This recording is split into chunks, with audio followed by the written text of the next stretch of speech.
Bonjour à tous et bienvenue de nouveau dans cet épisode de CryptoRobin.fr. Je suis Riansu et aujourd'hui on va discuter des dernières nouvelles qui ont marqué le monde de la crypto. C'est parti! Pendant que le Bitcoin continue de rester très volatile, l'Ethereum a connu un rebond important le lundi 14 mars et s'est négocié au niveau de 2500 $. Ses frais de transaction sont également au plus bas depuis une période de 8 mois. La dernière fois que le Ether a connu des frais inférieurs à 4,10 $, c'était justement à la mi-juillet.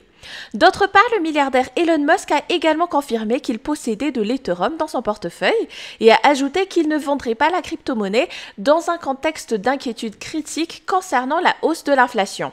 Le développement d'Ethereum 2.0 va également dans la bonne direction avec plus de 10 millions d'Ethers mis en jeu sur la blockchain Proof of Stake d'Ethereum. Yuga Labs, créateur de la série de NFT Bored Ape Yacht Club, a racheté CryptoPunk et mis Bits à Larva Labs. Il est important de préciser que ce sont les NFT qui changent d'entreprise, mais que Larva Labs continuera d'opérer de manière indépendante. En parallèle, Yuga Labs annonce que dans un futur proche, les propriétaires des NFT CryptoPunk et MiBits pourront jouir des mêmes droits commerciaux que les propriétaires de NFT BAYC. Un deal qui survient alors que les NFT intéressent de plus en plus les grands acteurs numériques tels que Meta et Twitter.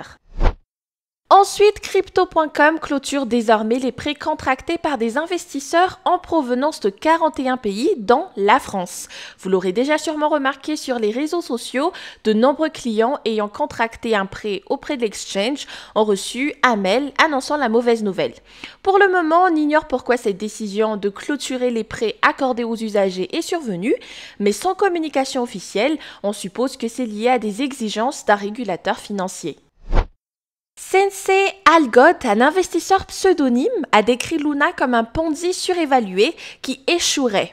Luna est un titan glorifié et quand les gens perdent confiance, il tombe à zéro, a-t-il méprisé, faisant référence aux jetons du protocole DeFi Iron Finance qui est passé de 65 à 0 $ l'année dernière.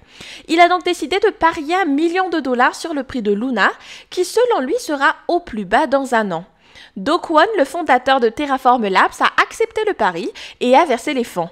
À peine la nouvelle est-elle tombée qu'un autre trader a augmenté la mise à $10 millions, ce que Do Kwon a également accepté.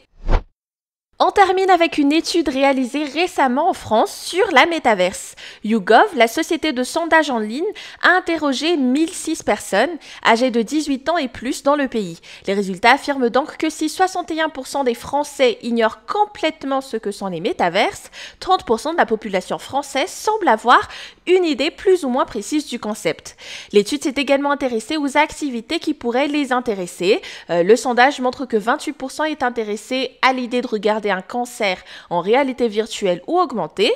L'idée diffère du shopping, où regarder un événement sportif semble également intéresser les personnes enquêtées. Et voilà ce qui termine cette vidéo. Merci d'être resté jusqu'à la fin et n'oubliez pas de vous abonner pour rester à jour de tout ce qui bouge dans le monde de la crypto. C'était CryptoRobin, à bientôt!